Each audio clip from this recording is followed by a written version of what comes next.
Hi అండి, నమస్తే, welcome to my channel. నిన్నటి వీడియోకి ఇది కంటిన్యూషన్ అండి. మిక్సీ జార్లో క్యారెట్, బీట్రూట్, ఆమ్లా వేసుకుని కొంచెం వాటర్ వేసుకుని మెత్తగా గ్రైండ్ చేసుకున్నాం కదా. ఇప్పుడు దాన్ని ఒక బౌల్లోకి వేసుకుని ఒక స్టెయినర్లో మంచిగా వడపోసేసుకోవాలి. మీ దగ్గర ఇలాంటి ఐస్ మౌల్స్ ఉంటే అందులో వేసేసుకుని నేను నైట్ పెట్టేసుకున్నాను. మార్నింగ్ కల్లా నాకు ఐస్ క్యూబ్స్ అయితే రెడీ అయిపోయినాయి. ఒక గ్లాస్ తీసుకుని గోరువెచ్చని వాటర్ని అందులో వేసుకుని ఇందులోంచి నేను 2 ట్యూబ్స్ అయితే తీసుకుని ఆ వాటర్లో వేసేసాను.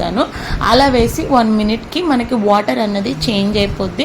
ఎర్లీ మార్నింగ్ బ్రష్ చేయగానే ఇది ప్రతిరోజు ఒక్క గ్లాస్ తాగామంటే దీనివల్ల హెల్త్ బెనిఫిట్స్ చాలా ఉన్నాయండి. ఇది హెల్త్ కూడా చాలా మంచిది. ప్రతిరోజు క్యారెట్, బీట్రూట్ తీసుకోవడానికి టైం లేని వాళ్ళు ఇలా డెఫినెట్గా ట్రై చేయండి.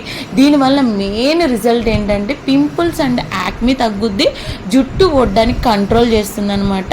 వీడియో నచ్చిందంటే లైక్ చేయడం మాత్రం మర్చిపోకండి. అలాగే